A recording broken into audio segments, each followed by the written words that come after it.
محمد انا راح اخبرك. اليوم مكتوبة لنا شهادة. يما فدوى اروح لك.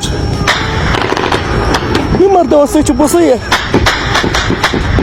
يما انا مالي راجعة بعد. ادمش راح اروح شهيد. يما خافوا يسألوك يقولوك ابنك وين؟ ابني لا ابني راح فداء للوطن. يا رافضي احكوا لك خايف؟ أنا ما خايف بس عطشان. لا تجيب لي ما يمشي. اي عطشان. عطشان؟ عطشان مو؟ اطلب اخر شيء تمناه. أريد أخابر ابني عمره 5 سنين أبي أسمع صوته. خابر ابنك مو؟ شو تحب تموت؟ تجيله طلقه. الموت إنه شرف. كافي. لا تحسبين الذين قتلوا في سبيل الله امواتا بل احياء عند ربهم يرزقون.